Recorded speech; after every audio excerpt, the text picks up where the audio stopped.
Hello, hello, and welcome back to the Liberation Hour, comrades. It is Wednesday, December 3rd, 2:30 p.m. If you can't tell, I am once again in my apartment. Yes, it is finals week, or it is coming up on finals.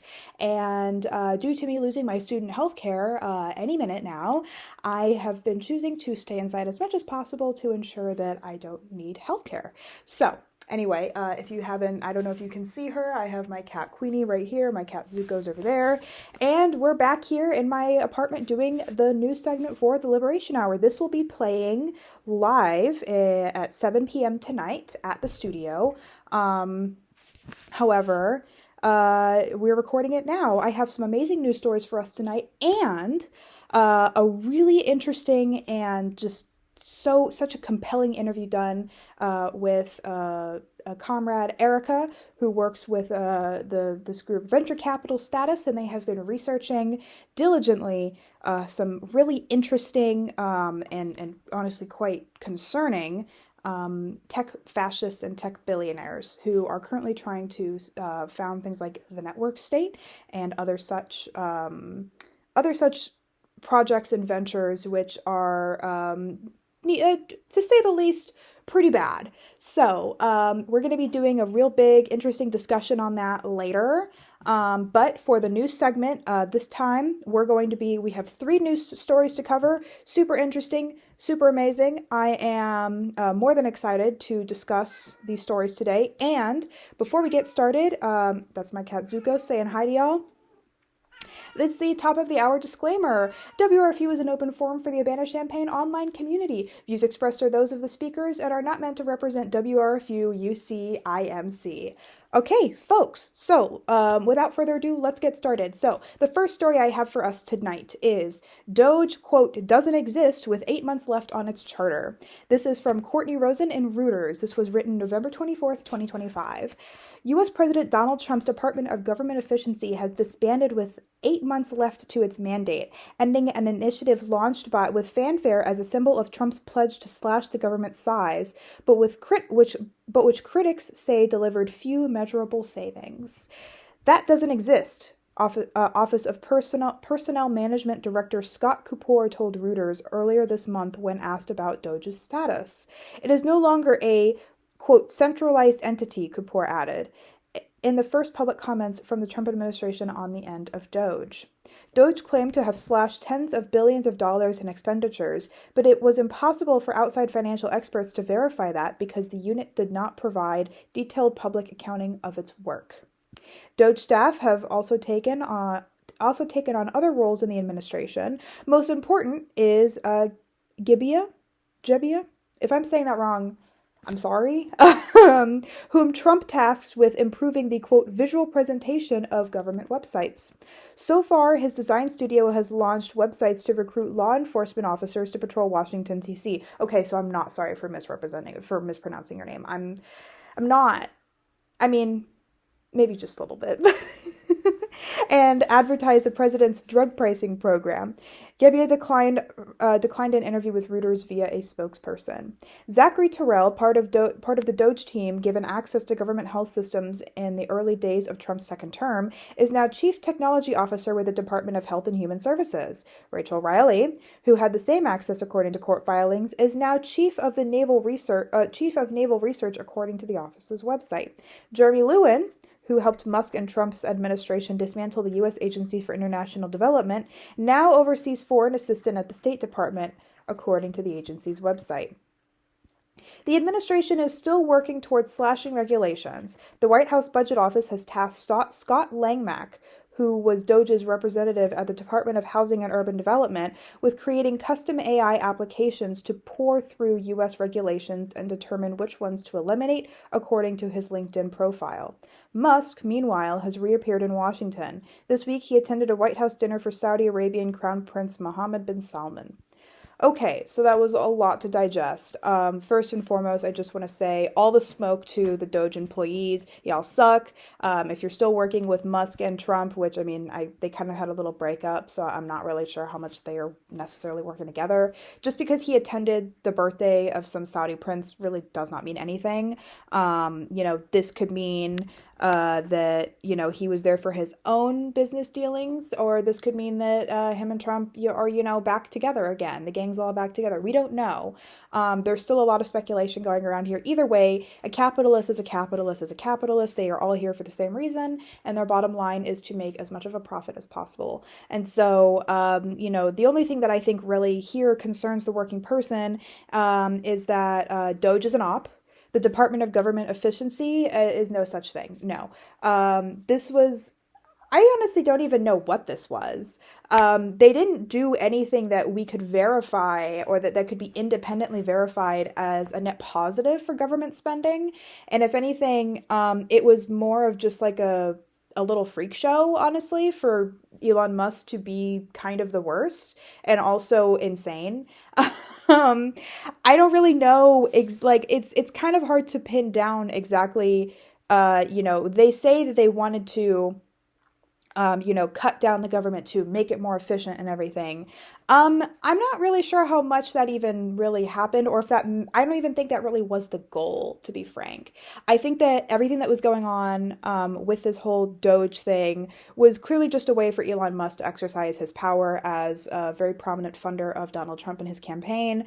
I don't really see this as anything other than that. And so the opinion piece we have written here is Elon Musk put on quite a spectacle for the announcement of the Department of Government Efficiency, coming onto the stage at CPAC in February, wielding a large chainsaw as a metaphor for the department cutting away bureaucracy and waste.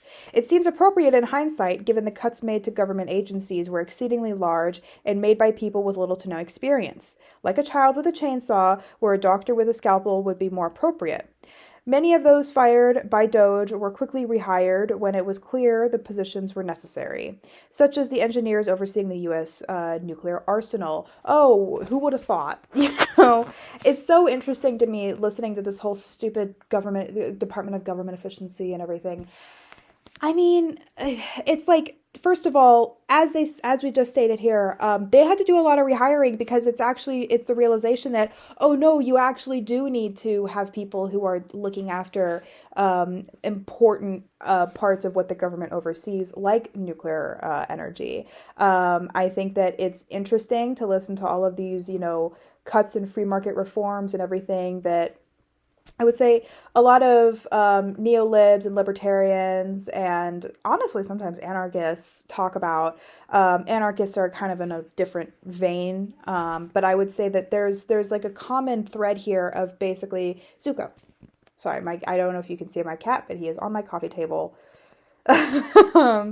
Anyway, back to what I was saying. I think that it's just interesting to listen to all of these these groups who want to do, huge cuts to the state and everything, which I do think like a bloated bureaucracy is generally really bad. And kind of serves to do the opposite of what, the masses actually need. And in fact tends to, I would say, lead to some pretty bad, I don't know. It just some not great things, but I would say, I don't know, that's my analysis, not great things. But essentially what I'm trying to get down to here is that all of this like cutting of the state and everything, while can be very necessary in times of a bloated bureaucracy, in this case and in many cases, like this is often a reaction that is not actually founded in any research or really anything of the kind. It's usually done as a means to say, well, we just need to do something, so we might as well cut the government because, personal individual freedoms and, pick yourself up by your bootstraps, which that's not necessarily what the anarchists think. I mean, it's kind of adjacent, but I would say that it's pretty evident that right now, completely cutting the state and trying to put as much into the hands of the capitalist, which is essentially what they're doing here, is obviously not working, and was obviously done with absolutely no thought, or really no thoughts in that brain of theirs, if there even is a brain. So continuing, other positions now have job openings posted online accepting applications. Can the DOGE cuts truly be considered cost-saving with the loss of so much experienced talent? There was much speculation in DOGE's early days that Musk's motives were much less altruistic when he would more than he would like the public to believe. Three of Musk's companies, Tesla, Neuralink, and SpaceX, were facing litigation from various government agencies. Agencies that have had their workforce dramatically reduced by DOGE or directors replaced with appointees with ties to Musk and his allies.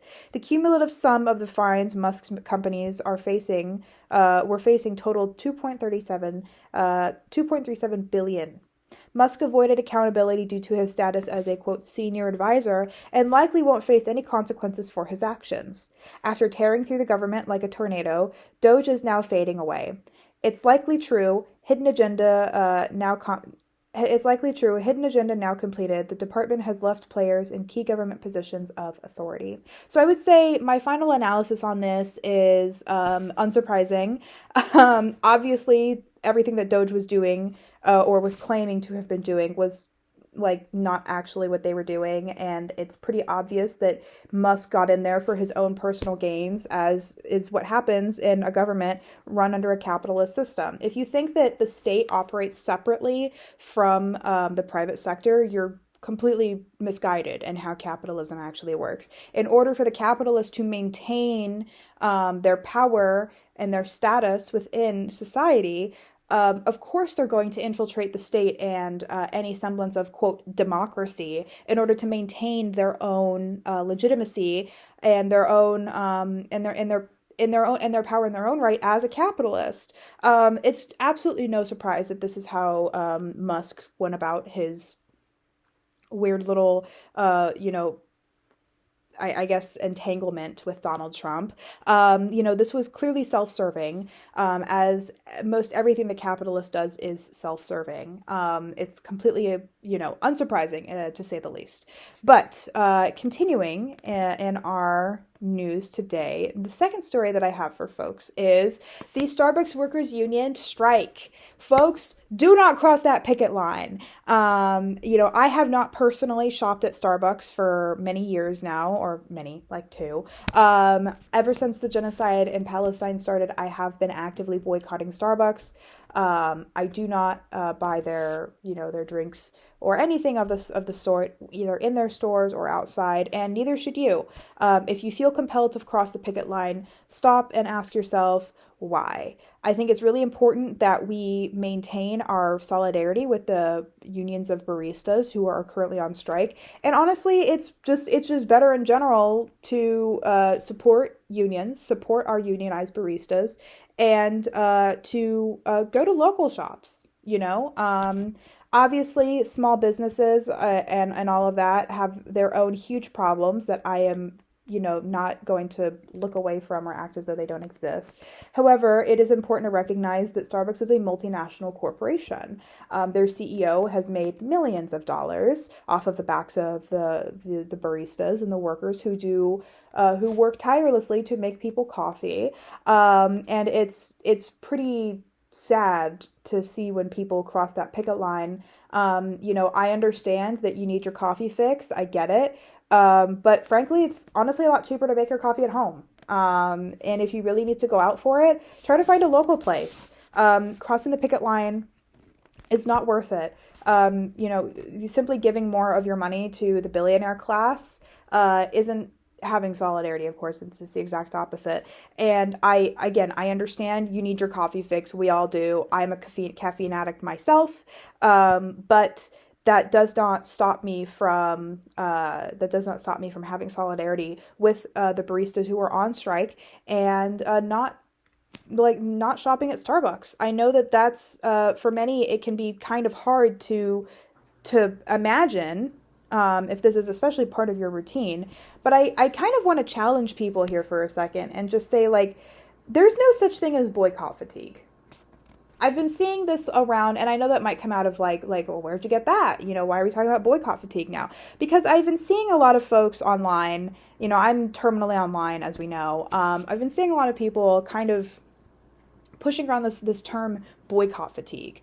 Where it's I just want to go shop at my normal places. And I get it, I understand, I shop at Amazon, being totally frank with everyone, they have cheap prices that, as someone who works 2 jobs, I mean, if I need to buy something, like, for example, an adapter or, a little, like, stuff for my cats and things like that,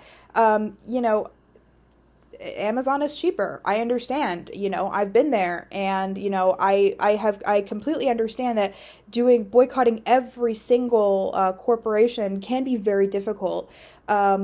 And especially for those of us who are very working class and can't afford to go to higher end places that may uphold our ethical values, I understand that. And to an extent, I concur. But I also think it's important to recognize that when it comes to things like Starbucks and Target and everything, I do think that there is a line, and I think that if you're getting boycott fatigue because you can't go get your coffee at Starbucks right now because they are not, removing their stores and everything, and they're continuing to support the genocide in Palestine, or you want to cross the picket line from unionized baristas and everything because you just need your coffee fix. I'm sorry, but that's not a good enough excuse. It's one thing to be poor and to literally not be able to afford to like shop at places outside of like an Amazon because they do this predatory pricing where they say, oh yeah, you can sell your product on our site, but we will produce one that is cheaper, and we can outdo you in the market. That's how capitalism works. And so to an extent, I have a lot of grace and understanding for folks who are like, I can't really afford to shop at somewhere that might be more expensive, that is more expensive, but upholds like my own values. I totally understand that. But Starbucks is not a need. It is a want. It's not like shopping at Walmart for your groceries because you can't afford to go to a more expensive place like Whole Foods, Whole Foods is owned by Amazon, but you get it. I understand. No shade to the working class who can't afford to go to places elsewhere for their shopping needs. But Starbucks is not one of those things. I kind of want to make that, I do want to make that very clear. When it comes to crossing the picket line, when it comes to not supporting our unionized, and in fact, unionized employees across the country, no matter what their industry is. If it was Amazon employees who were on a mass strike, I would say, yes, we need to boycott Amazon. We need to support our unionized Amazon workers, and we need to continue, even though, Amazon employees are getting unionized, and we still need to support them. But when it comes to something like Starbucks, I'm sorry, but they are a coffee chain. No one's doing their grocery shopping at Starbucks. No one is out here being like, no, I need to go to Starbucks.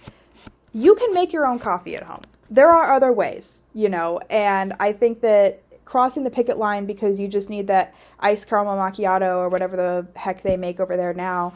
I haven't been in a while, so I can't say for sure. But what I do know is that when it comes to supporting our unionized baristas in their fight for better wages and on their strike for unfair labor practice, because that is currently what they are striking about, I think that we do need to continue to have our solidarity and support, out there, out and proud for the Starbucks baristas, because their strike matters. It really does. If Walmart employees were somehow able to unionize, I would say the same thing. We need to support them. We need to not cross the picket line. We need to pressure Walmart to give them a fair contract, a fair wage, all of the necessary things. But as it stands right now, when it comes to Starbucks, we need to stay focused. You need to stay disciplined, stay principled. I understand, I really do, what it means to need your fix of caffeine, to have your routine. But right now, they need us. We need to continue to spread the word about joining the union. There's actually a lot of actions that can be taken in conjunction with the union to spread their message and to get more stores unionized. If you're interested in working with the current strikers and the union at large, the American Party of Labor actually does have a lot of resources and connections within the union on how you can further do that. So if you are interested, you can always reach out, DM me on Instagram or DM the party, and we can get you connected with those resources. Continue to fight with the Starbucks Workers United. and continue to not cross the picket line, stand in solidarity with Palestine, and fight for a better tomorrow for our working people. And so, on to our final story of the night. This is actually way more local, here in Champaign. Yes, I said it, folks. We're coming back here to Champaign, Urbana. I have a really interesting story, actually, that just came up recently. It was yesterday. The Champaign City Council is to vote on an ordinance banning public camping. Okay, this is from the News Gazette, which is the local Champaign, Urbana, Danville, and East Central Illinois newspaper. This was written on Tuesday, December 2nd, by Luke Taylor at the News Gazette. Tonight, the Champaign City Council, this was yesterday night, plans to take a vote on whether to prohibit, quote, public camping, essentially putting a stop to staying on any public right-of-way. That includes, according to the ordinance, any public sidewalk, street, alley, lane, park, or any other publicly owned property. The list of areas where camping would be prohibited also specifically states on or under any bridge or viaduct. I don't know if I'm saying that right. If I'm not, don't. Mind your business. Mayor Deb Feenan, I don't know if I'm saying that right either, said that the ordinance is being brought to a vote with the goal of bringing more resources to staff members who have been tasked with responding to homelessness, calling it an additional, quote, tool for them to be able to use.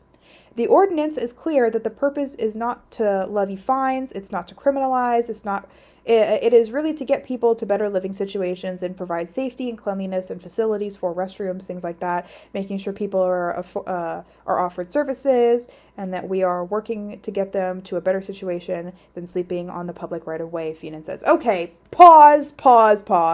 No. We're not doing that here. Okay. I'm just going to say this out the gate. I come from Denver, Colorado. That is where I most recently lived. I lived there for 7 years. I went to high school and part of college there. I was very connected with many folks who worked with the homeless and the houseless community over there, from Mutual Aid Monday to the networks of shelters and everything. And I can say that ordinances like this do not work. They do not work. I don't care what this mayor has to say about that. First of all, I do not trust politicians, local, state, or federal, especially on issues like this, because right now they are trying to launder the image of this ordinance as if it's going to be something that is meant to serve the homeless. This is completely untrue. This is not meant to serve homeless people, because the truth is that getting them connected to better resources and everything doesn't actually work when the resources aren't there to begin with. You know, and that's... I'm sorry, folks, but this is some bullcrap, and I'm calling it. So continuing. Under the proposed ordinance, the city will be required to post a 7-day notice of removal of any, quote, campsite, unless immediate removal is necessary to protect, quote, public health, safety, and welfare, or to maintain access to any of the public property. Meanwhile, the city will be required to perform, quote, good faith efforts to help anyone subject to the enforcement. Okay, that is extremely vague. And I'm for people who are wondering why I'm being so antagonistic to this, because it needs someone to be antagonistic. That there needs someone, that there needs to be actual, very crucial and critical critique of what this actually means. Because as we've stated before on this show, the cops are not here for you. The cops are meant to protect capital. The police, anything that says something as vague as good faith efforts, what does that mean exactly? What does good faith efforts mean? I'm sorry, but that's not good enough. You need to hold the police to a very rigorous standard if you're going to pass something like this, which they shouldn't, because the police, anything goes at this point. Good faith effort. I wish I could swear on air, dude. Okay, continuing. The ordinance says that it will include informing at least one social service agency of the location of the campsite and any persons found within, so the agency can decide whether to offer its services to those people. Oh my God, dude. Okay. This is so bad. Okay, first of all, that is such horse crap. That is such horse manure. This is not, okay, to begin with, as it pertains to services for the homeless, they are shoddy at best, is the problem. In this country, when it comes to services for homeless people, for getting people housed, they are on purpose not good services because they are not comprehensive in the face of capitalism. Capitalism requires that that in any market you need to turn a profit. Landlords will not make their property more affordable if it means losing that profit. If there were no standards for landlords to follow, there would be roaches up on the walls everywhere, and there already are. This is why things like tenants unions are so important. Ordinances like this are not going to do anything to get the homeless people who live in Champaign housed. That is not going to happen. That is not how things like this work. This is mainly meant to criminalize those who are sleeping at these campsites because they have nowhere else to go. Because these cities are becoming more and more unaffordable. And you know what is actually going to make them affordable? Socialist policies, public housing, rent control. I don't care if there's not a profit being made. These people deserve to be housed. And I think it's pretty insidious to sit here and frame this as somehow meant to serve the homeless population, when in fact, they are the ones being criminalized in this process. You can try to launder the image of this ordinance as much as you want. That does not change the framework of it, which is that it is meant to criminalize homeless people sleeping in public spaces because they have nowhere else to go. That's what this is about. And it is increasingly frustrating that when I see people and journalists and the reporting on it in such a way that makes it sound as though this is meant to help homeless people. I'll tell you a little anecdote real fast before we end this segment and move on to the interview. There's like a policy over in Denver that is about they tried to pass a ban on something called freezing sweeps, which is that you cannot sweep, it is meant to say that you cannot sweep homeless people off of the streets when we are in freezing temperatures. It is dangerous. It is extremely inhumane. And more than anything, it hurts the homeless population. This was a very grassroots thing. This was done through the community 100%. And when it got to the mayor's desk, he rejected it. This was meant to support homeless folks in freezing temperatures, it is meant to keep them where they are at and provide services to them where they are, because there are not enough comprehensive services to house homeless folks. Things that when elected officials and people say, oh no, this was meant to, this is meant to help get them connected with resources. Don't you think they've already reached out to those resources? When I was working at homeless shelters, so many times we would get calls, do you have space? Do you have space? And many of the shelters I worked at, they were only for families or single moms or people with kids. How many times I had to turn somebody away because they were a single man or they were an old woman with no kids or whatever the heck it was. And it's so incredibly sad and frustrating when I hear people say, oh, this is meant to get them housed. No, because the services that they are meant to rely on, they have probably already called and they most likely do not have space. And if they do, now you have to figure out how to get the person there. How are you going to transport their things? We live in a society in which we are not prepared to support people who are dealing with homelessness because capitalism doesn't care. It doesn't care. I get really heated about this because the way that the elected officials are framing this is so insidious and so screwed up, and it makes me so angry because this is not about the homeless people. This is about the fact that people don't like looking. It's an aesthetic thing. It's the fact of, well, we don't like how it looks. I don't care if you don't like how it looks. It is 100% the fault of the system that these people are not housed. It is absolutely the fault of this system.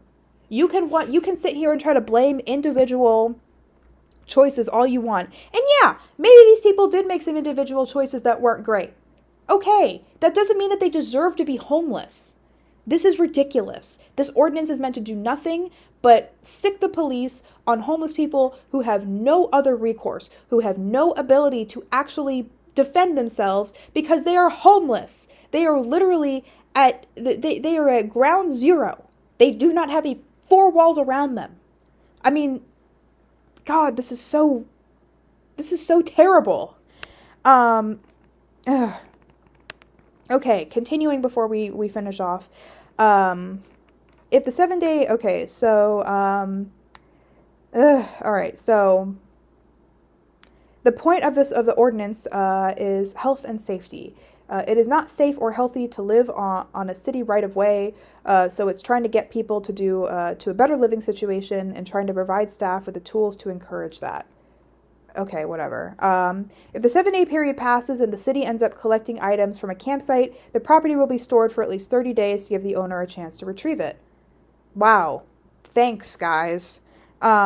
There are potential fines associated with violating the ordinance, starting at $75 for the first offense and stair-stepping to $750 should there be 5 or more violations by the same individual in a 180-day period. Okay, yeah, so it is criminalizing homelessness. That's exactly what it's doing. I don't care what the heck this mayor says about it not criminalizing. Yes, it is. It absolutely is. This is ridiculous. The fine can be mitigated if the individual immediately moves their items and any litter after being informed that they are violating an ordinance.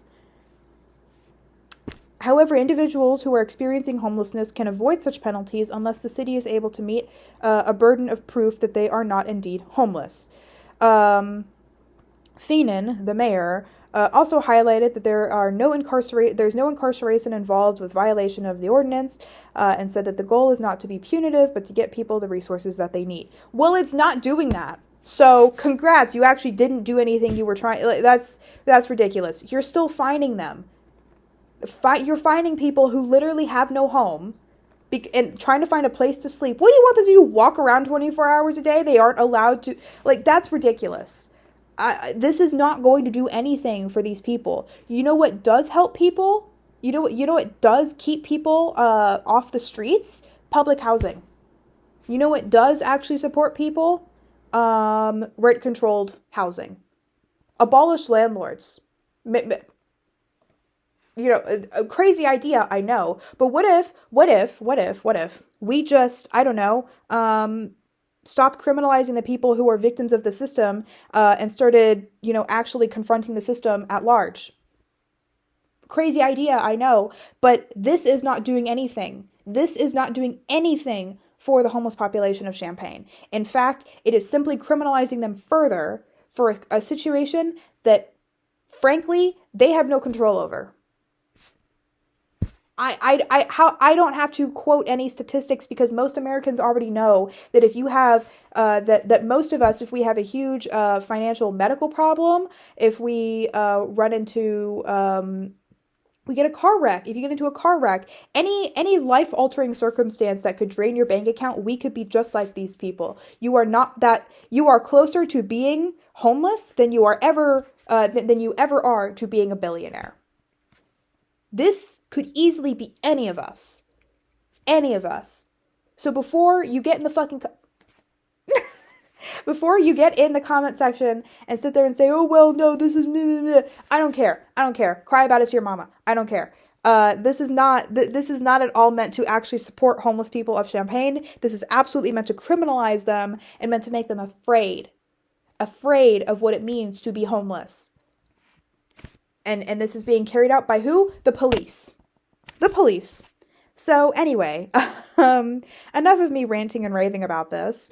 So now we're going to transition over to the interview done with a good comrade of mine, Erica, on tech fascism, tech billionaires, what they're doing, how they're doing it, and how we, the people, can fight back. So without further ado, I'm going to go ahead and play my segment with Comrade Erica, and we're going to be discussing tech fascism, the network state. What is it? How can we fight it? And what do you have to do with all of this? All right, I'll see you over there, comrades. Bye. Okay, so welcome back, listeners of the Liberation Hour. This is the segment on venture capital status and understanding the network state, understanding tech fascists, understanding what is our current reality, and how can we understand it through what these tech fascists are doing as they hold a lot of power and a lot of people's lives in their hands, unfortunately. And so I'm joined today by a researcher, Erica. Is it okay if I call you by your first name? Absolutely. That's totally cool. Lovely. And if you want to go ahead and give yourself an introduction to the show. Hi, yes. I am Erica. I am part of a group um, of folks who have been researching tech fascism, specifically venture capital in Silicon Valley, and all of their tentacles that have sort of infiltrated our government and now governments outside of the United States and their projects, how they're progressing, the network state and their American Dynamism project, and what we are about to sort of see unfold as it's been unfolding the last couple of years. Yeah, and I think it's important to recognize that a lot of these tech fascists have a lot of power politically. Think Peter Thiel, bankrolling JD Vance, Elon Musk bankrolling the Trump campaign and the Trump regime. A lot of these tech fascists, you might see them infighting, but at the end of the day, they're always on their own side, which is the side of capital. For listeners, this is going to be a more question and answer based discussion as it's Erica and her group have been really focusing in on this topic as like a really important discussion around, what we've been talking about. And so kind of my first question for you, Erica, to get this started is what is the network state as you guys talk about it on your website and your discussions? Yeah, so a network state specifically is a network of tech and crypto cities. They're colonies and zones funded by US venture capitalists and tech billionaires. And yes, of course, it's Peter Thiel, but also more importantly, Mark Andreessen, who doesn't get nearly enough attention, and Sam Altman, Joe Lonsdale, Balaji Srinivasan, the author of The Network State, How to Start a New Country, How to Start Cities. And they have drawn inspiration from from Israel for the specific project. And I want to note that in the last couple years, the network state has adopted many different names.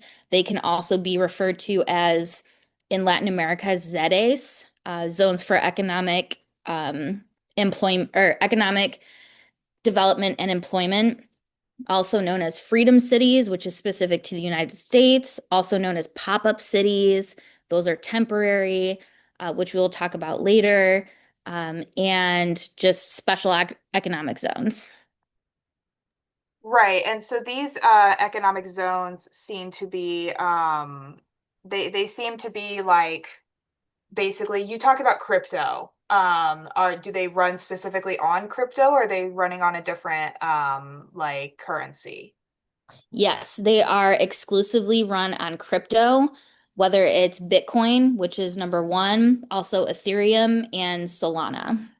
Interesting. Okay. That's interesting to say the least. Moving on to the next question that we have here, because I think the crypto stuff is really interesting, but I would say what are the goals of those who advocate for the network state, with unregulated medical experimentation? I see there's I would say there's like a very strong undercurrent of eugenics with this movement. Could you speak a little more on that? Absolutely. So, the ultimate goal of a network state, a freedom city, a special economic zone is to uh, attain sovereignty from all existing nation states and government influence, while also in tandem escaping. Part of it is escaping regulatory bodies to engage in these risky medical experimentations, to hyper accelerate clinical trials and proper testing in order to bring biotech related products and services to market quicker. And these experiments fit into the longevity arm of the network state, which is this, desire to live longer, to never die. They call it don't die. Brian Johnson, unfortunately, is a big part of this, but he has been sensationalized in a way. There are many people below him that are very dug into the idea of living forever. So they have clinical trials to extend life expectancy. They also do eugenics and breeding as a program. These venture capitalists who are funding startups related to IVF, related to eugenics, are very obsessed with IQ. They have this sort of like IQ supremacy obsession. They want to produce children, babies who are going to be sort of like super babies.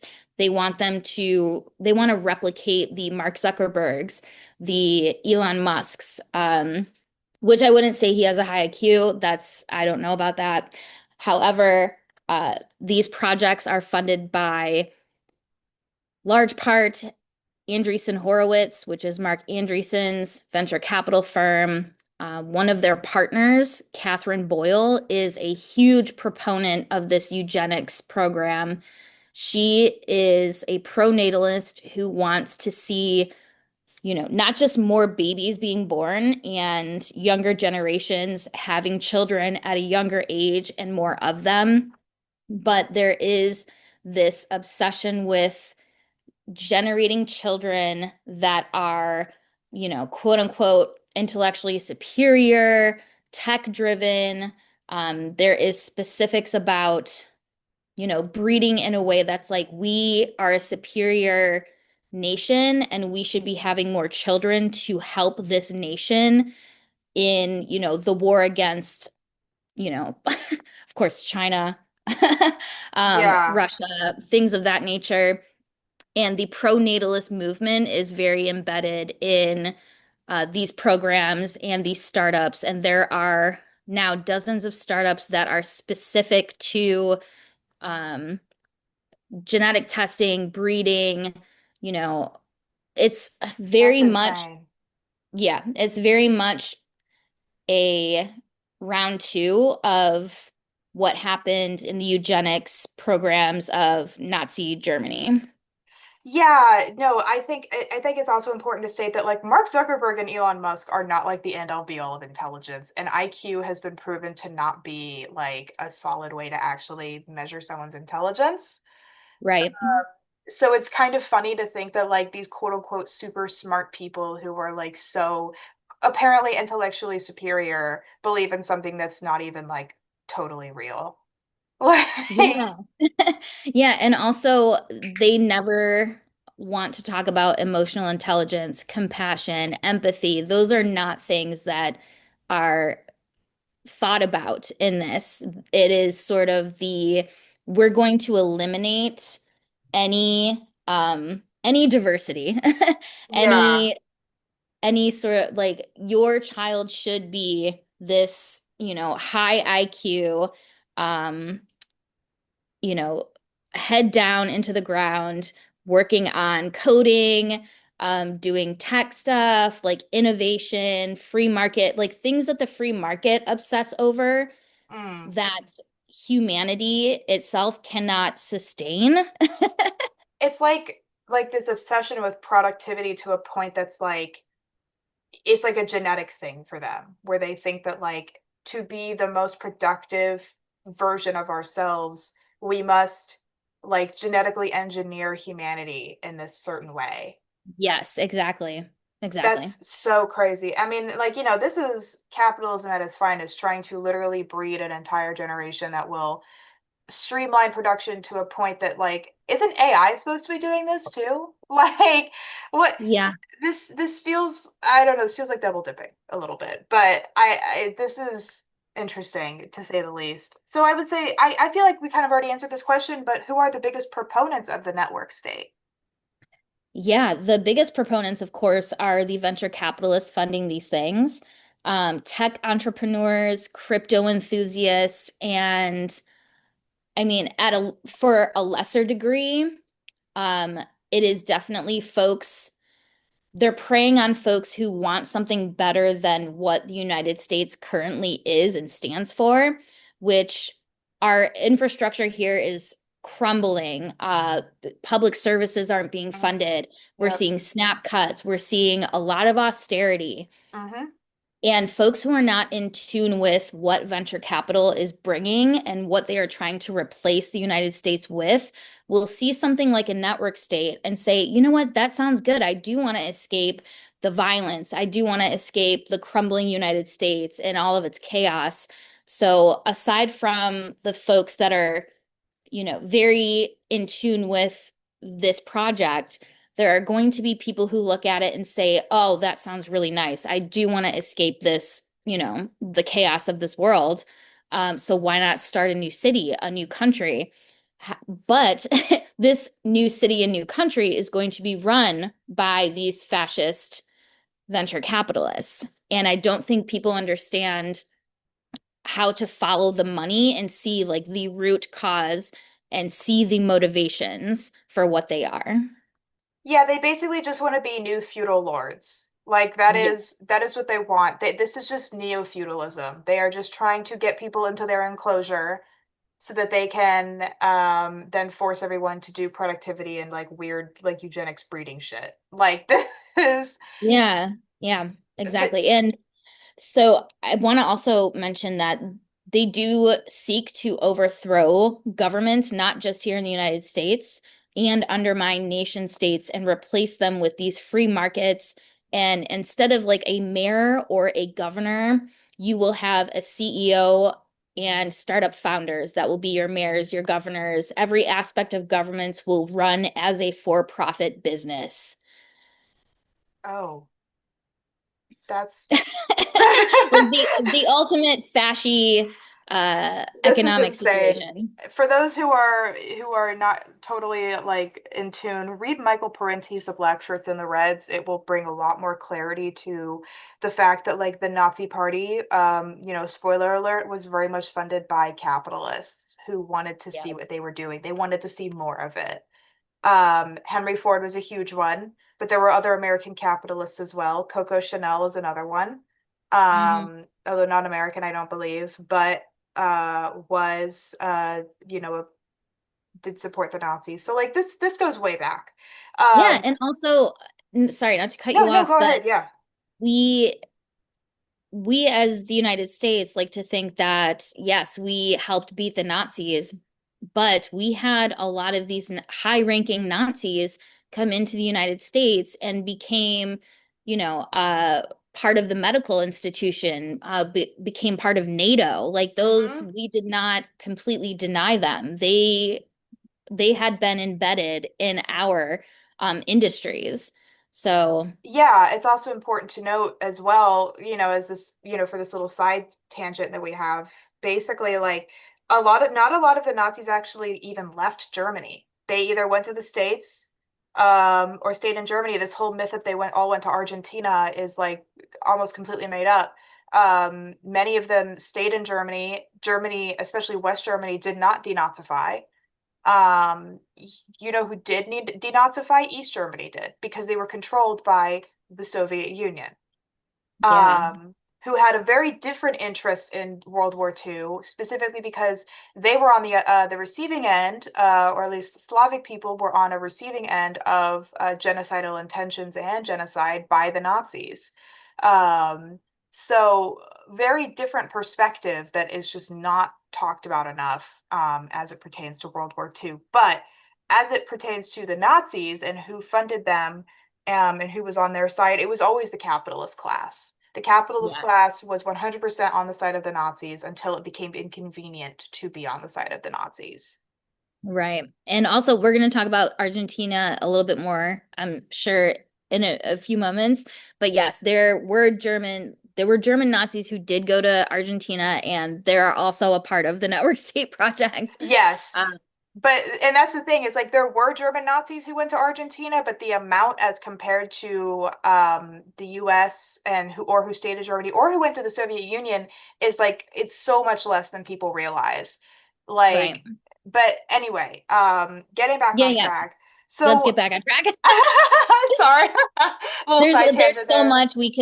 so much we could discuss, but yeah, But I mean, it does tie in though, because it's, so what are some examples of existing network states, like state sites now that we can, look at as like little case studies, perhaps? existing network states, both advanced and emerging, include Prospera and Infinita in Honduras. And Prospera also now has expanded to Africa. There are network states here in the United States, including the California Forever Project, which is about 90 minutes outside of Napa Valley. We have Edge Esmeralda is also in the Bay Area of California. They are under the umbrella of Edge Cities, and Edge Cities is like a floating network state project, and they will go and have temporary, either 2 week to 3 month pop up, what they call pop up cities in other states. They've been in Thailand, South Africa, Argentina, Bhutan, Austin, Texas. We also have Zuzaloo, which is another floating pop-up city program, and that was spearheaded by Vitalik Buterin, who is the co-founder of Ethereum, the cryptocurrency. And Yeah. they've been all over the place. They've been in the state of Georgia, not here in the United States, the country of Georgia. They've been in Southeast Asia. They've been, where else have they been? This is They've had many crazy. pop-ups. And there is Etana in Nigeria. There is Afropolitan, which is emerging throughout Africa and hopes to expand throughout the globe. There is Metropolis in the Philippines. There is Neom. Neom is a big one, and Mark Andreessen and Sam Altman of OpenAI are both on the board of the Saudi Arabia project Neom, which folks say is failing. I don't know why they're saying that. It is not. It is progressing. And we also have, there's one in Indonesia called Nasratara. So yeah, these are all network states that are in progress or advanced, and they are emerging so much more now, especially after the election in the United States that allowed these venture capitalists to really accelerate. Right. And so have these sites been successes or failures, and in what way have they been? So they have mostly been successes so far. There is a crypto city that I just forgot to mention on a Venezuelan island. Hmm. Um, Most of these sites are succeeding despite folks reading in more mainstream journalism that they are failing or they will fail, so we don't have to worry about them. Just Prospera alone in Honduras has expanded. They've built several buildings within their compound. They are slated to start construction on another part of Honduras, and they're also expanding in Africa. And throughout Africa, California, California Forever has currently 65,000 acres of land. Hmm. They just recently rebranded as a, they at first were branding themselves as a walkable 15-minute city, Hmm. and they needed public vote to get, further in their project. And the public kind of rallied and they were like, this is not going to be okay. This is going to be, um, this is not going to be a good fit for our communities. However, California Forever then decided to rebrand as a shipyard project What? and sort of industrial manufacturing hub, which Hmm. gives them the option to not have to get a public vote to start construction. So yeah, as much as I would love for these things to not succeed, they are certainly progressing, and we're going to see many, many more network states pop up, freedom cities pop up, and there will certainly be some that do not make it because for many reasons. Either they couldn't get the funding, they couldn't secure the funding from um, a venture capitalist or a firm, or they secured some funding, but whether it be ideological issues within the people that are trying to set this up, or arguments about how and where they're going to set it up. But overall, it has been generally a success. Right. And I would, this kind of what you just said kind of goes straight into my next question of, has there been any local resistance to these sites? And it sounds like there kind of has been. But it's kind of crazy to me to think that these have been so uh like successful. I just can't I'm it's hard to wrap my head around, honestly, that like how like I don't know, it's just it's so weird to think that these have been somewhat successful when you think about the premise. But when it comes to like the local resistance, has there been any other local resistance, beyond like public votes and everything? Yeah, and I want to just also state that right now, currently, like in the past 2 days, I've been very closely watching the Honduran election, and Oh yeah. they they're in a coup. The Yep. only candidate and the most successful candidate for quite a while who was against the ZAs, against the Project of Prospera, and Bitcoin, she has been thwarted. And part of that is due to Trump threatening to sanction Yep. Honduras, and if they didn't vote for the conservative candidate who was not in the running prior to a few days ago. And then also there was the candidate Salvador Nasrallah, who the crypto community and Prospera were enthusiastic about for the last over a year. So now that election is between the Trump candidate and the Prospera candidate. And so we're already seeing coups on other countries due to network state influence.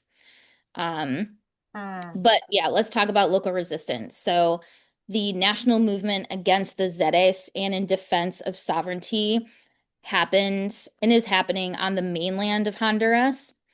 Um, However, like the traction that they have gained should be more global. It is not. A lot of people don't know, and they aren't getting the help and support that they need. And the village of Crawfish Rock that lives next door to Prospera, and Prospera is on an island outside of the mainland Honduras. Uh-huh. So they have been facing Prospera for the last several years. Prospera uh, was established in 2017. Right. Construction started, and the village of Crawfish Rock, who has to share a long driveway road with the folks in Prospera, they have been resisting pretty hardcore because they're neighbors to this project. They're neighbors to this city. Mm-hmm. And they've been out there. A lot of it is on their own. They haven't had a lot of solidarity.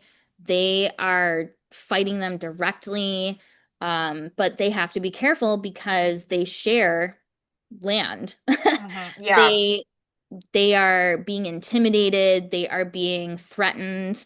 Um, and outside of Honduras, activists, including indigenous people and environmentalists, have protested the Starbase city that is Elon Musk's SpaceX city. And that is on the near the border of Mexico and Texas. And Starbase has already violated the Clean Water Act, so there are folks who are rallying against that. And there are folks in Solano County working against the California Forever project in Solano County. So Hmm. there are pockets of resistance, but it isn't nearly as big as it should be. Like, I think these things are being so drowned out by, you know, tech billionaire spectacle such as DOGE, such as Peter Thiel and the Antichrist, and Mm. the talk about how these things are supposedly failing and it'll never happen, and these tech bros are weird and But they are has weird. they are weird, absolutely. They're doing terrible things that are weird, but But they're they not have failing been at it. right, they're not failing at it. They have been in the eyes of mainstream media, they're not gonna succeed. They are weird. We should ignore them. Don't worry, it'll work itself out. That has been an incredible detriment to a movement against network states. And so that is part of the reason why we haven't seen a greater resistance against them. It almost feels like it's like a reverse of manufacturing consent, where it's trying to say, oh, this isn't going to be a problem. Don't worry about it, even though it's these exact same billionaires that also have this like mainstream media in their pockets. And so Yes. they are able to, if they don't want this, here's the thing. If mainstream media wanted and was primed to or told to tell a positive uh give a positive message about these network states, they already would have. The reason I feel this is becoming a bit more sinister in my perspective, because it feels as though they don't want people to know about them because they look so like they are a terrible project. They look bad because they are bad. Hmm. Exactly. Yeah. Uh, they have a lot, these venture capitalists have a lot going for them. Yeah. And the liberals who continue to say things like they're going to fail, that's weird, it's not going to happen, don't worry about it. They are doing the bidding of these tech fascists. Like now, the venture capitalists do not have to worry so much because they do not see any movement against it. So Right. they have the road ahead of them. It is all clear. Yeah, no, and it's the fact that mainstream media isn't reporting on it. It's almost like how mainstream media doesn't report on things like when they talk about like the Palestinian genocide, they don't say Palestinian children were murdered. They say they were killed. But Right. when it's a different situation, like an Israeli child is murdered, they're murdered. There's very specific wordplay used Yeah. and a very specific kind of perspective that is pushed about different groups. And I think that it's interesting that we just haven't really been hearing. I feel like this is a bigger story than people are giving it credit for. Yes, thank you. Uh, we agree. We agree. And even journalists that we had in the past collaborated with still continue to go on air and publish that this is something that's going to collapse and fail. And that doesn't do any good for any of us. Well, And it's it's also absolutely miserable. it makes me think about the data centers and the fact that like that isn't getting nearly as no, enough coverage as it should be. Like it's just now getting coverage, but these data centers weren't built yesterday. No, nope. Um, And that is there one, nice, or not nice, one area where we are seeing much more movement, especially recently, and with new organizations and new groups popping up, is around these data centers and how detrimental they are to the environment, to the public, to residents living anywhere near them. So we do see some movement there, but they also too do not have the totality of this project, the knowledge of like who is running it, why these data centers are being put up, and how like global it is. Yeah, it's like this is I feel like it's almost like when people don't talk about how like China has been building like dams and shit in Indonesia that has been like, for example, part of the reason why like a very rare group of like a species of orangutan is going to go extinct because it's like their only habitat. But Chinese capitalists don't care because that's prime real estate. Yeah. Um, and yeah, and so I guess my next question is, what is the likelihood of a network state sovereign city being established within the borders of the US? I mean, I feel like it already has been, but I guess it more of like a complete way. Yeah. So in simultaneously what's happening and what's been happening in the last, since the inauguration is that the collapse of these regulations and these institutions and these departments and government that would be, you know, looking out for the rest of the United States and saying like, hey, by law, you can't do that, or these regulations forbid this. Network states, but what they're called freedom cities in the United States are happening. The one in Solano County, California Mhm. Forever, Edge Esmeralda, Starbase in Texas. Those are just the ones that have been here a while. We are going to see freedom cities popping up in Detroit, in Austin, Texas, in Colorado. They're already proposing new network states here in the United States. So they are very, very likely. Like they are happening. Yeah, and it feels like with a lot of like the deregulation, like there's like this whole crowd currently that's like, on the abundance train. Um, Oh yeah, the yep. abundance, I'm sure you know of them. The Yeah, Ezra the Klein crowd. Yimbies. Yep, the Ezra Klein crowd. They kind of have like a weird, like I have not, for the record, I have not read Abundance, so and I do not plan to. For those who are in the know, or and for those who aren't, I'm an urban planning major in school. I'm a senior. And so like I do know of my fair share about zoning and shit like that. And the Abundists, I have to say, are an interesting group to honestly say the least. But um their whole like shtick is like deregulation, like stop putting so much money towards healthcare, which we don't, but like don't do that. Give it to private firms so they can build more housing. We just need Yes. more of it. And it's Their like, whole uh motive is we just need to build. We need to innovate and we need to build, and that will get us out of you know, um, these bad times, these bad situations. We can innovate our way out of this. and that's kind of the problem is that like, well, I'm not sure because like here's the thing. We actually already have the necessary housing to house almost all homeless people. It does exist actually. It's just the fact that it's too fucking expensive to afford. Yeah, the accessibility is not there at all.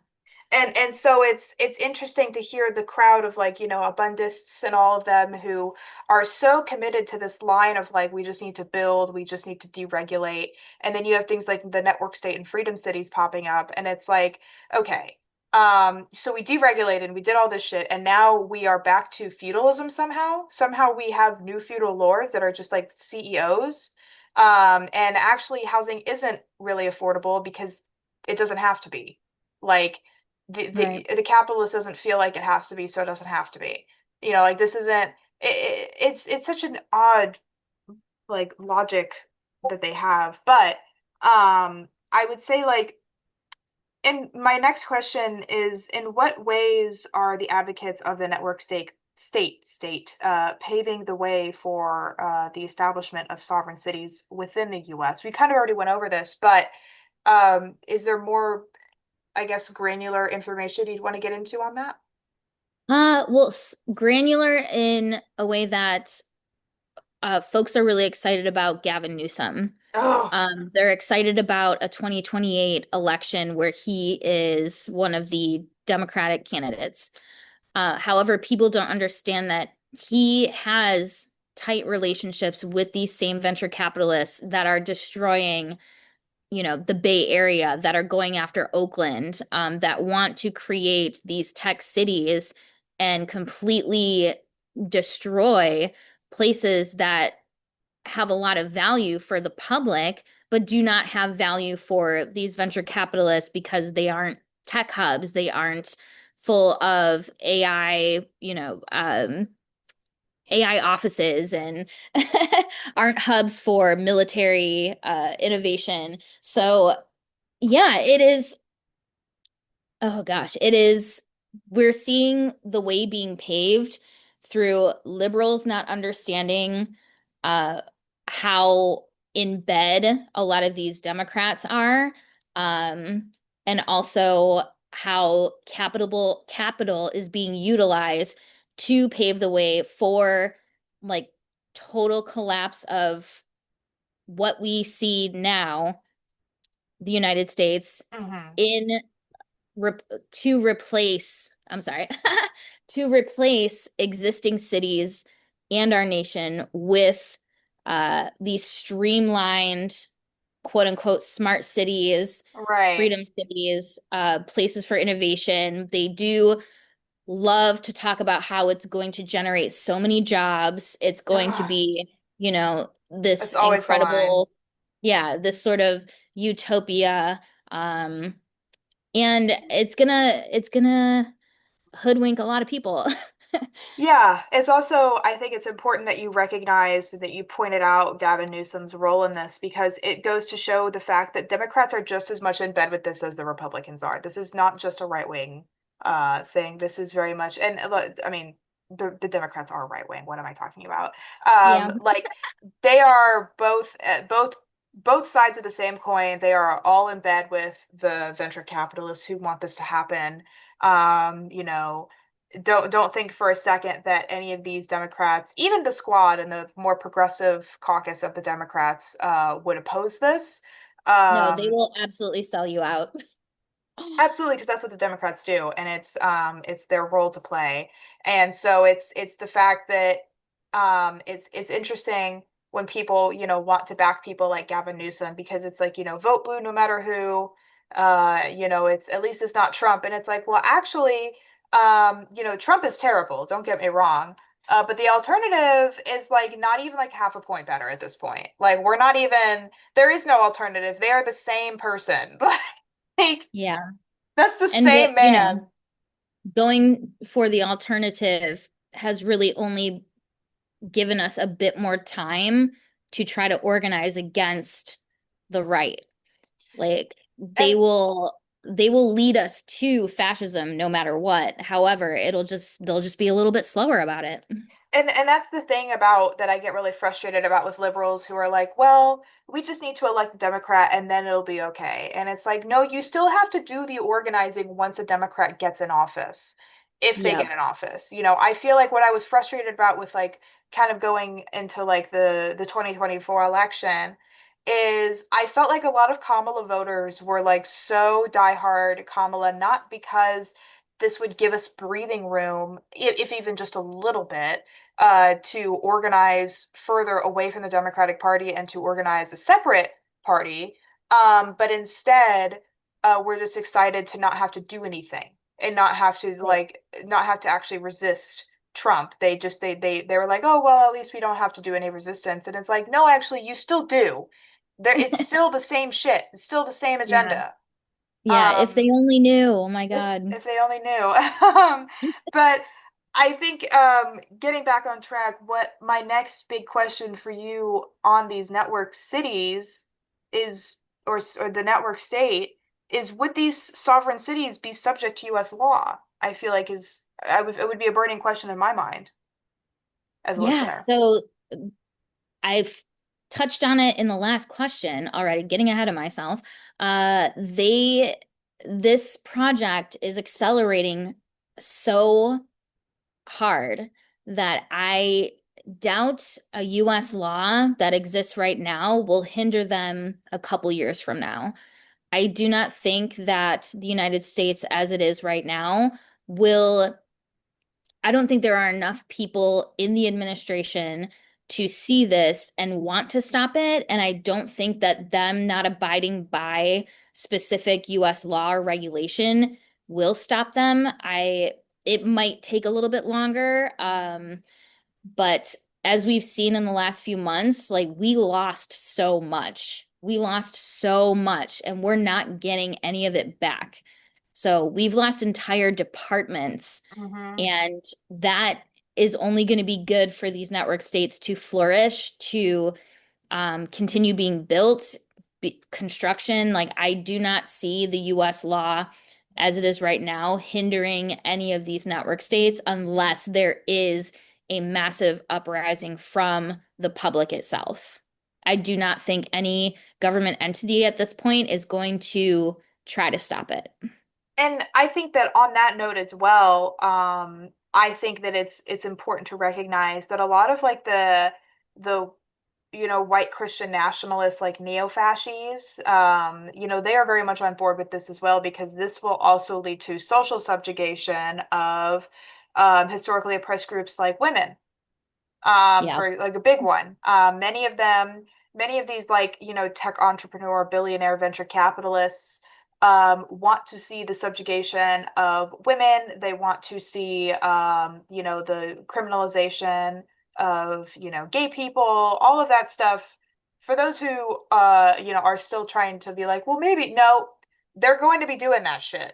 That is very much that's, like, I would say, especially like listening to JD Vance's line, and the late Charlie Kirk, and his wife and everything, or what they have been saying about, submit to your husband. There's a reason that Peter Thiel, and that JD Vance was willing to take Peter Thiel's money so fast, after he graduated from Yale. Yep. This is a man who sees a way forward to do that kind of oppression against minorities and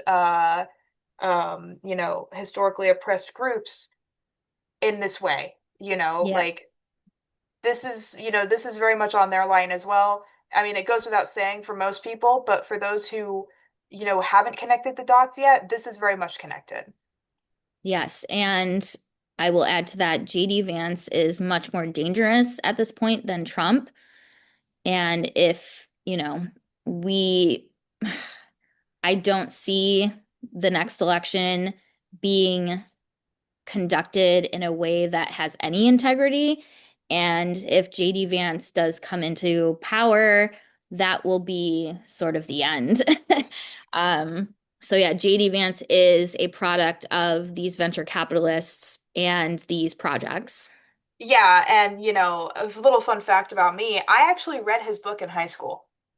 Oh no, Yeah, I know, so bad. But at the time, so I was a liberal back then. I was very much a liberal back when I was like 16. we've all Um, been we've there. all been there. I thought the book was kind of good at the time because I was like, wow, this is a person with a background that is so precarious. And I really don't agree with his politics, of course, but at the time I was like, and I should say I was 16. I had a very limited point of view at that time. Um, I was on like I had thought I was like, wow, this is a guy who like really understands like what it is to deal with like drug addiction and everything, with his mom and all that. Like really thinking, wow, like this is very like thinking it was in some ways a progressive story.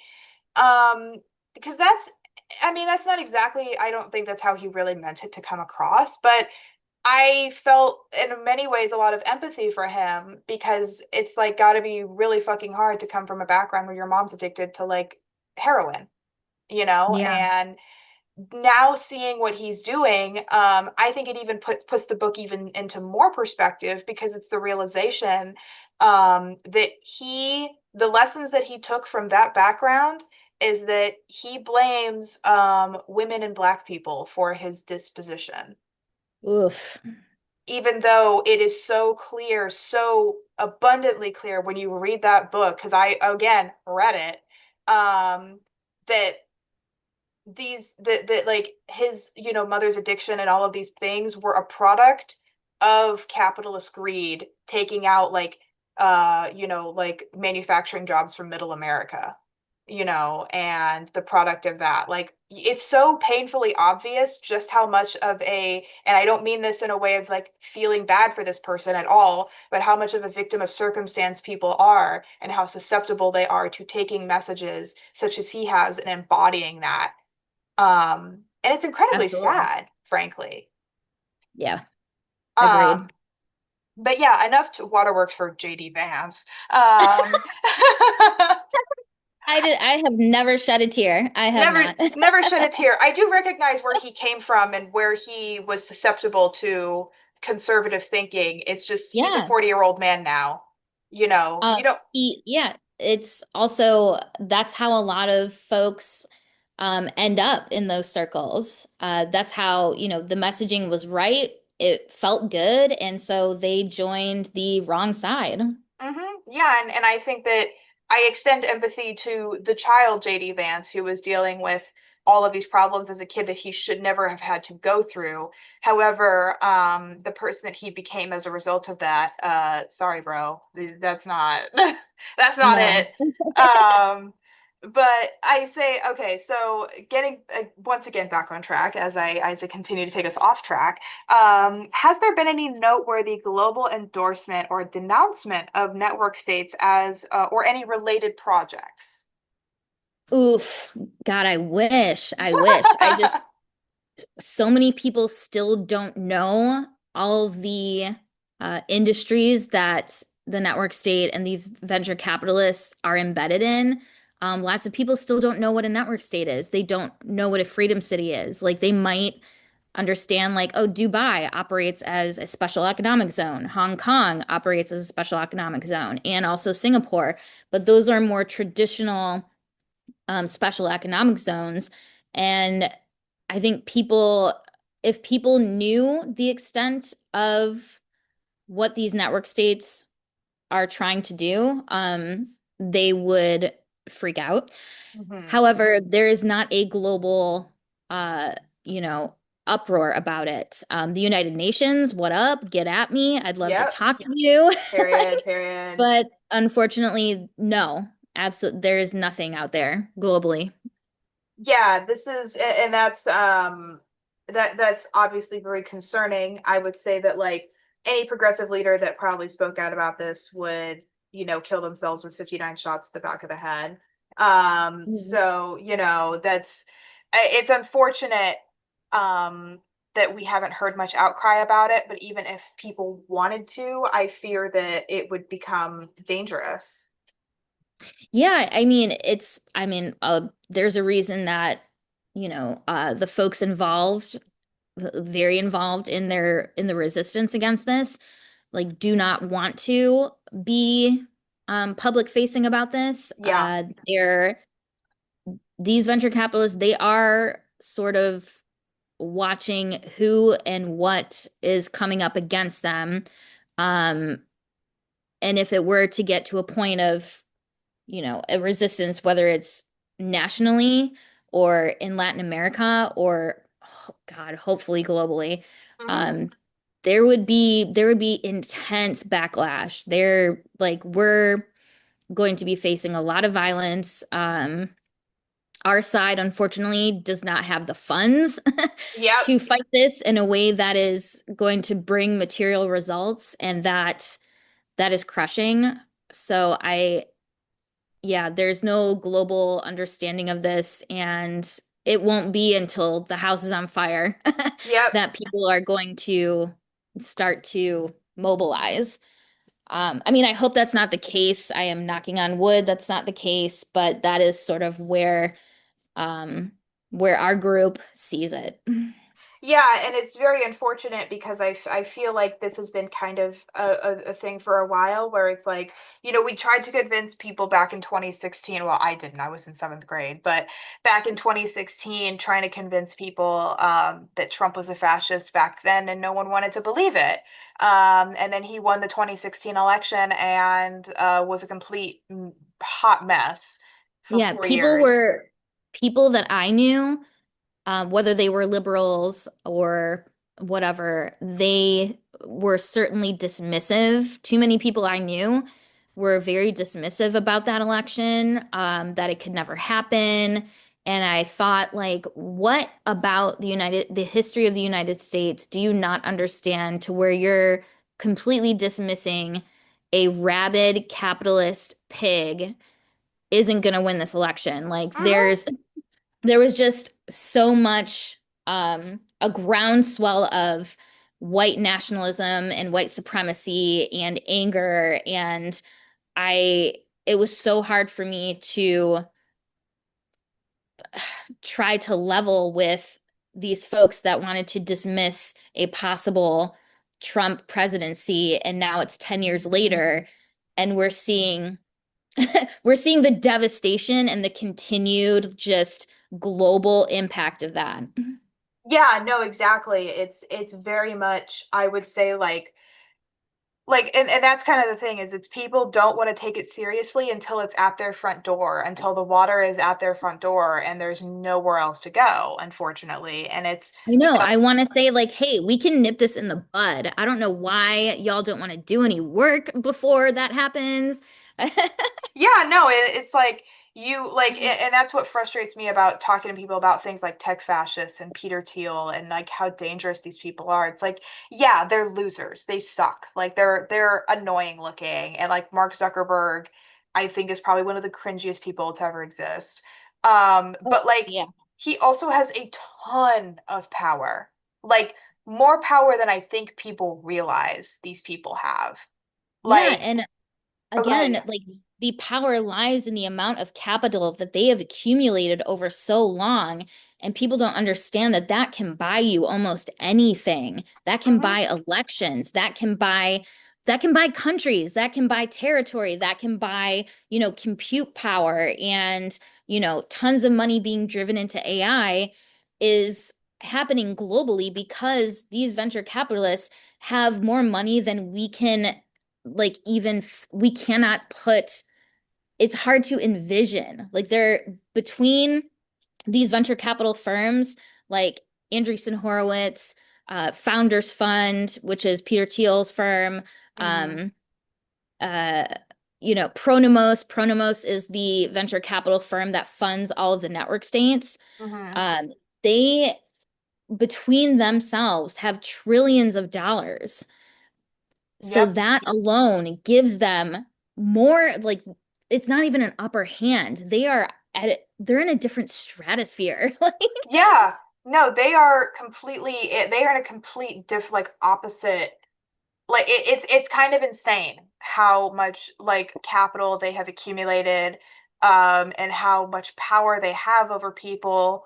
And and because they've been able to go under the radar for so long and build this up to where now they're making moves and establishing they're creating infrastructure, they're establishing these tech cities, and it's gonna run amok. yeah, no, it is. And it's also the fact is that I think we also need to factor in, not to get dramatic here, nuclear weapons. The fact Yes, that, that they have invested a lot of money into um, nuclear power. Yes. yeah, they have a lot. Like the thing is that when the nuclear bomb was created, when the hyd well, like when the atom bomb was created, um, it changed the game fundamentally with the fact that one group of people could have a basically like a mass genocide weapon that they could wield and and take out thousands upon thousands upon thousands of people within a second, you know. Yeah. And the fact is that um if folks don't think that what is happening, What has happened in Hiroshima and Nagasaki, what is happening in Gaza right now, what happened in Cambodia and Laos cannot happen to you. Understand that the only difference between ourselves and the Palestinian people is geography. And if these venture capitalists see fit that it is in their best interest to do mass extermination, then that is what they will do. Yeah, they do not view citizens or, your average public citizen as human. They look at us like an experimentation. They look at us as animals. Mhm. Uh, there's no humanity behind those eyes. No, and I mean, it reminds me of that one interview Peter Thiel did where he's like, or like this, I think it was like a dude from the New York Times that was like, do you think that humanity should survive? And Peter Thiel like doesn't answer. Yeah, that tells you a lot. And it's like, guys, when are you going to wake up? This is bad. Like, hello. Um, Hello. hello. Yeah. And so I guess so I have two more questions for you tonight. My first one is how have proponents of network states shaped the narrative of the project?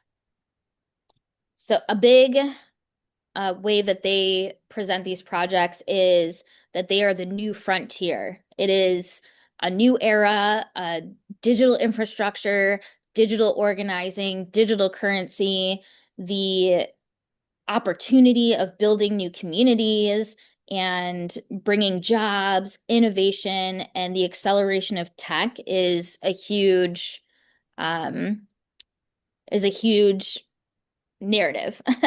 Yeah. They they love to talk about freedom, of course, freedom from government, freedom from, regulations, freedom to do what you want. And if people are not, number one, interested, or if they are willing to consent to these things, that's enough.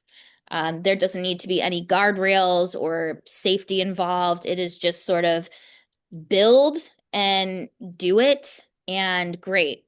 There's Yeah. no, there's no, there are no, there's no protocol. Let's put it that way. Yeah, I think it's It's sort also of like unfettered free market capitalism in its purest form. yeah, and I also think it's important to like note here that the term freedom in this context is very nebulous. You know, freedom can mean a lot of things, I think, and they're marketing this as freedom to freedom of the individual, freedom for the individual to do whatever you want, right? What they don't say, because they can't, because this kind of exposes the entire thing, is that yes, you are technically free to do what you want. Um, but let's say, putting this in more context, a more grounded idea, let's say in one of these freedom cities, there are no regulations on how something should be built and health codes and OSHA.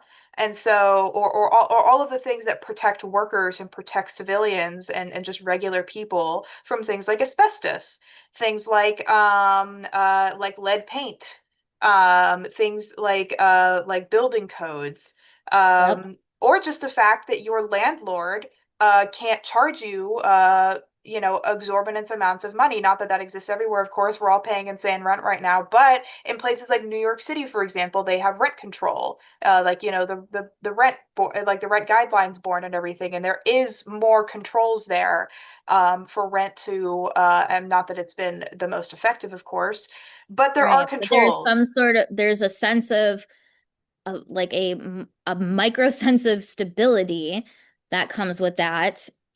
But to your point about construction, Prospera itself, they went against Roatan code. So the island of Roatan in Honduras have building codes that say you cannot construct more than 5 floors because that is an environmental hazard, not just to the individual or the public, but to the building itself. That, what there's weather there that could knock that shit down. Do not build above a certain height and you'll be good. So Prospera, because they do not have to abide by local or state law, went ahead and built a 14-story residence that Oh, is a Jesus. mixed use of like residents and offices. During construction, um, there have been, and they're on the coast too, so Mm. they're right on the water. There has been coastal erosion. It has affected the village of Crawfish Rock next door. And there have been deaths um, of construction workers in in that project. So to your point about, OSHA violations and, construction restrictions for the safety of everyone, those are being completely ignored. And we're going to see a lot more of that happen. And there's going to be a lot more fatality. And even worse, the project of NEOM in Saudi Arabia, the network state, has killed over 21,000 construction workers. It is a massive project. Lives lost Oh do my not, God. yeah, the lives lost do not make that project worth it, obviously, but it continues to happen. Yeah, no, and I think, God, that's so terrible. I mean, God, 21,000 people. And that's kind of the thing that I think a lot of people misunderstand about communism is they think that like communism is like, not to, cold bring up communism like that, but like No, let's do it. they view it as like, oh, there's no self-determination for the individual. There is no like the planned economy is meant to do like oppression and everything. It's like, no, under a communist society, it's not that there is no self-determination for the individual. There absolutely is. But this comes after the good of the collective. It does not mean that you as an individual do not have the right to, for example, walk your dog. But it means that the sidewalk that you walk your dog on shouldn't be at risk of crumbling beneath your feet because there is no regulation that is meant to keep everyone safe. Yeah. That's what it's about. It's about the fact that for the collective good, there are things that need to be implemented. For example, I don't think people should be allowed to say Nazi shit online. I don't care. Like, I know that that goes against like freedom of speech, but why are we allowing people to like share copies of Mein Kampf? Yeah, the freedom of speech thing is really, really overrated. And the propaganda the US, you know, has sinked its teeth into, and the indoctrination of people in the United States over it is just has brain rotted so many folks. I know, Uh, and that's not to say that like you shouldn't be able to do things like criticize the state. Of course you should be able to do something like that. But it's saying that like the freedom to say literally anything, like Heil Hitler, like I'm yeah, the sorry. freedom of it's more like a freedom to be an asshole and to further marginalize folks who are already so, you know, uh, restricted by a capitalist system and the impression of, by race, by class, by sexual orientation, all of that. Yeah, no, and it's the fact that people view communism as this like oppressive force that wants to, keep people like that wants to keep people down and out and everything. And it's like there have been versions of, very misconstrued and revisionist versions of communism which have done this. Gonzalo's Shining Path, for example, was like a cult of personality in Peru. That was a terrible version of communism. It wasn't even communism, but it was they used that they used like the veneer of communism to push their own agenda. There has also been Pol Pot in Cambodia, another terrible dude. Like there have been many there has been bad people who have adopted or have co-opted communism in its name as a means to further their own, cult of personality or whatever. But as it pertains to things like a planned economy under like an actually like a Marxist-Leninist framework.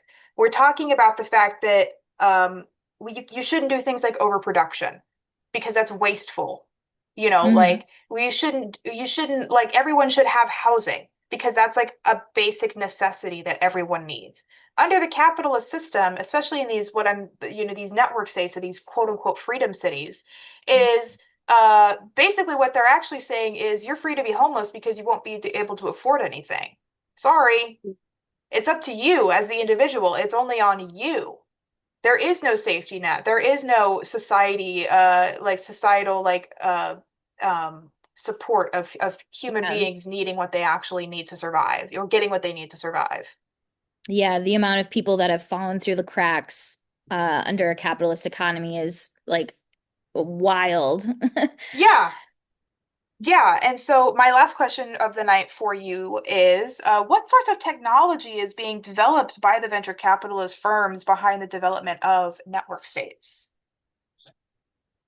Definitely a lot of military and weapons development via, autonomous weapons, drones, a lot of constructing of data centers for the sake of artificial intelligence, um, infrastructure for Bitcoin mining, um, and specifically Larry Ellison, who has been a little bit more Ugh.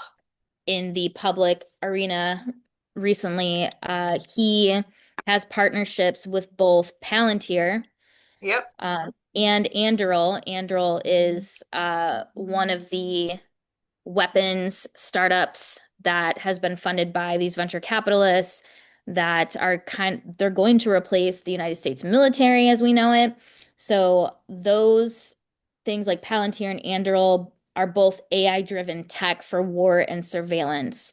The surveillance of the borders, the hyper surveillance of not just us as public citizens, but also the surveillance of the police and the police departments and AI being used to um, think, act before a crime happens. Oh God. We can understand as folks who have been, subjected to criminalization in that way, that those things are going to be so they're going to be so awful for folks who are low income, are black and brown, Mm-hmm. uh, migrants, whether they're undocumented or documented. These things will falsely identify folks as being criminals. Um, and yeah, I Yeah. mean, policing, surveillance, weapons, cryptocurrency, all of these things are the pillars of a tech fascist society, and those are the things that are being funded the most right now. Yeah, I mean, it's giving the Minority Report. It's giving like a Yeah, ton. I never saw that movie, but people always reference it, and I'm like, yep, I think so. No, I watched it. It wasn't very good, but I did watch it. And I think that yeah, I mean, it's the fact that this is only going to be used for further oppression by the ruling class, by the bourgeois class. They want this is very lucrative. Not just in the fact that they can make a ton of fucking money, obviously off Yes. of weapons manufacturing. But the fact is that imperialism requires that we continue to pillage and rape the land and the people that live there, um, for their not only their natural resources but their labor. And the fact is that in order to have more control over that labor, having things like, for example, the Patriot Act, back under the in the Bush years, allows for surveillance of your labor force, in order to keep people, quote, in line. If folks who love their freedom of speech so much, that doesn't actually exist here in the United States anymore. No. It hasn't for a while, and it's the fact is that if you are someone who goes against the neoliberal order, and or who goes against things like, for example, another down to earth example of this is I work at a convenience store, and we have a delivery driver who delivers a lot of our product. And, he and I had gotten into a few conversations, and I said, we were talking about something, and I said, well, why don't you unionize? And he goes, if my boss ever even, I was like, well, are you guys unionized? And he's like, well, if my boss even caught a whiff of unionizing, we'd all be fired. And it's like, Yeah. technically that's illegal, but it actually doesn't matter. Right. Because Because you're at will employee and they yep, can use that as like, well, they weren't doing, they were not being as productive as they should. They were late or whatever it may be. XYZ. Um, it will not be, they will not use the reason they were going to try to start to unionize as a reason to fire somebody. That is so hard to prove. Yeah, and so it's one of those things that it's like if anyone thinks that in these freedom cities that you'll have like the power to be able to, as an individual, you know, have this kind of freedom to do Yeah, exercise whatever. your right to collectively bargain. Yeah. That is not going to be a thing. Like, I mean, No. it really already is not it is not as collective bargaining has been shaved down so dramatically over the past 40, 50 years. That will not exist at all in these network states, in these freedom cities.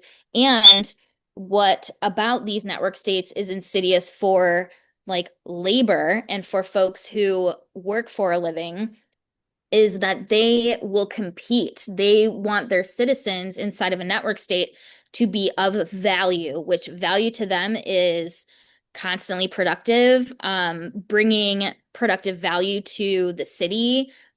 You will not just be a resident, you will be sort of owned by this network state, this freedom city, and any sort of slacking off or any sort of hint that you're not 100% in, they're going to boot you. Like they will have the power to like get you out of there. Like these will not be competitive network states.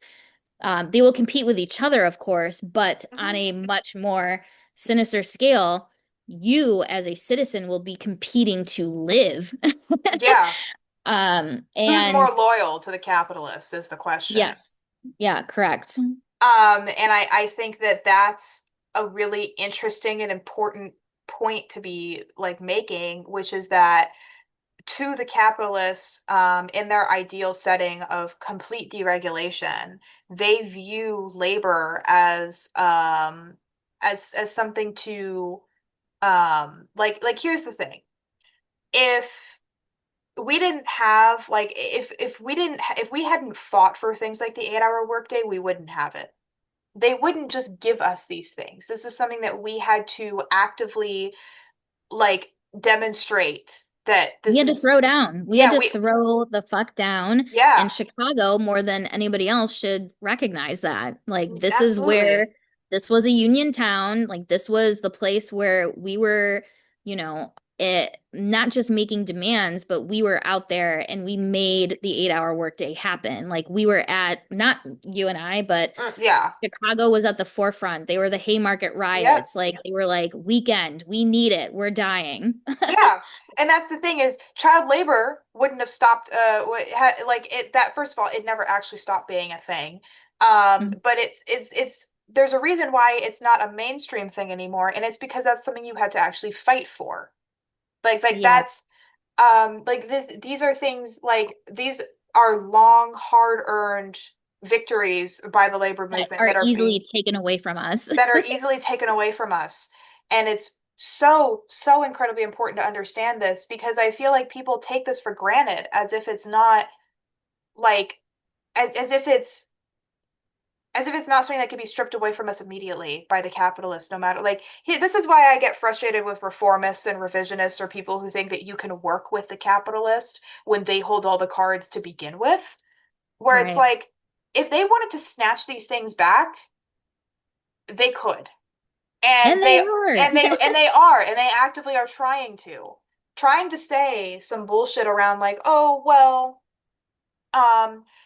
we just have to, we just have to elect the right people and we just have to work with the right firms. And their mission statement says it all. They want to help people, they want to do that. No, the bottom line for capitalism has always been the incentive, like profit. The incentive has always been to make a profit. That is what they want to do. They don't care about you or us or the collective or the people. If they did, we wouldn't be having this conversation, you Yeah. know um and so yeah, I think that what the work you're doing and your group is doing is so incredibly important in understanding what exactly the next move of the capitalists is. Because I feel like it's been kind of hazy for a lot of people on what they're trying to do. Things like Project 2025 are very much linked up in stuff like this.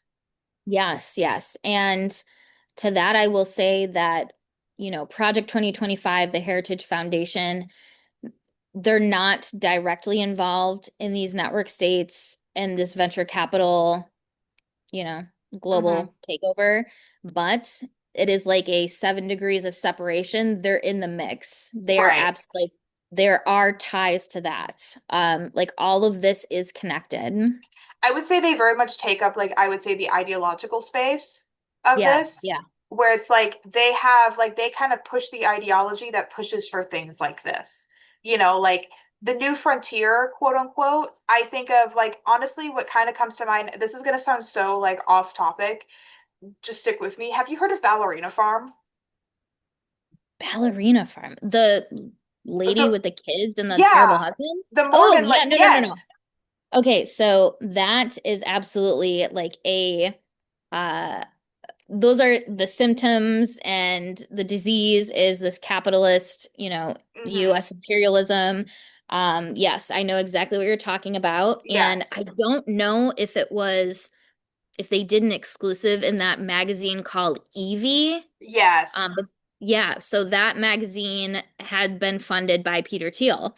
yep, So those are all the same, pro-natalist, yep, pro-productive, like, you know, trad wife. The reason yep, why trad wife has come back in a big way is because of these funding and this sort of like, oh, we're working all the time and we're not getting anywhere, and like, oh, I just want to be a stay-at-home mom. And it's like, trad wife, well, yeah. welcome back. No, and Um, that's the and thing it's is for misogynistic, and it's terrible. oh, it's and that's the thing is for listeners who don't know who Ballerina Farm is, actually, Jay Aubrey did a really good breakdown of, like, who they are. But basically, the lowdown is that it's like this Mormon family who, like, the wife is like, she was like a ballerina that studied at fucking Juilliard. She was like very talented, and her husband was basically coerced her into marrying him. But basically, they're both from Utah, very Mormon, and he is the son of a billionaire who founded an airline, or at least is in, like, the family of, like, people who Yeah, they've founded. got money, they've They've got got wealth, they've got a and lot of now they're money, doing homesteading. and now they're quote unquote doing homesteading. What they're actually doing is selling homesteading, the homesteading lifestyle, to people. But the fact is that they're not actually homesteading. Yeah. They are playing the role of, like, Little House on the Prairie bullshit. Like, we're frontier people, we're just, growing our own food and raising our own cattle and blah blah blah blah blah. Right. And But doesn't that sound nice? uh-huh. Meanwhile, this woman is being, you know, uh she has become very small. She has become very, bogged down, and like the children and these, like, taking care of the farm has become a thing. And really Mhm. this woman just wishes she, could have went after her dream of becoming A a ballerina ballerina. on stage. But And also, that's like a microcosm of a fascist society. and that's the thing, is like that is part of her identity, but another part of it that I think is important to recognize is that she has very much taken up into this, like, capitalist, she's taken up this capitalist framework, and essentially all of Ballerina Farm is a marketing scheme, and she is Yep. the head of it. This is her new project, basically, and she got started from, like, the Ballerina Farm, like, the wife got started in it, like, with, like, content creation, because she initially started blogging about how depressed she was as a housewife, and then she's basically the one running the whole Ballerina Farm operation. This is Yeah. That's Yeah. what's interesting, but that's not how it is for most women. This is very No, specific to no. her. Yeah, they're talking to working class women, but in a way that is like, you should want this and you should have this. Yeah. However, not understanding that those bitches have a ton of money. Hmm. They were able to get that land because this dude is from a wealthy family. Like that is not the average experience. Yes, and that's the thing is she is now basically part like and plays an active role in this marketing scheme to get people to buy into this little house on the prairie frontier lifestyle like treadwiffery.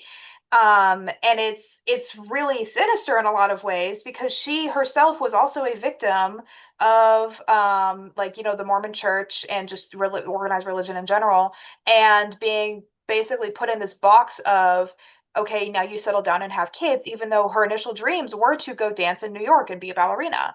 And this is very much like that whole lifestyle she's selling now, is like has become very appealing to a lot of people.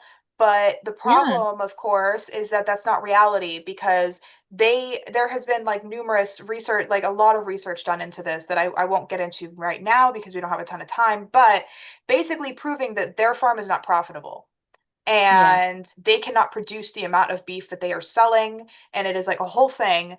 Again, watch the Jay It's a Aubrey farce. video. It's a whole farce. But basically, getting back into the whole network state and the venture capitalist thing, they are trying to sell you a reality that doesn't exist. Yep, exactly. And it is very sinister and it is very upsetting to watch as people get kind of bought into this like idea of things can be quote unquote so much simpler. They can be so much simpler if you just buy into this. Yeah, escaping into there are parts of there are some network states that really glom onto this, multi-generational living and having kids and family friendly. And don't you just want to have a community where you all know each other and you look out for each other and it's a supportive community, but truly it is a network state where It's the opposite. you are owned. Yes, yeah, exactly. And that's the Um, thing is they're marketing a lifestyle that can actually happen under socialism and is something yeah, that we should be fighting for. yeah. I think we need more of these little segments. Like there's so much we didn't even get to cover. I Like there's know. so much going on in El Salvador, Argentina. I'm ready for another Yeah, episode. yeah, absolutely. Well, this is an ongoing conversation, and we will absolutely have to revisit and do more dissection and discussion on because I think it's so important to get your message out there on what you guys are studying and how important it is to sound the alarm bells now more than ever. Yeah. I think that what your group is doing is so commendable and frankly needed and necessary that I cannot wait to continue to do more work with you guys, not only on the show, but also in other ways with Yes, organizing. please. We would love Um, that.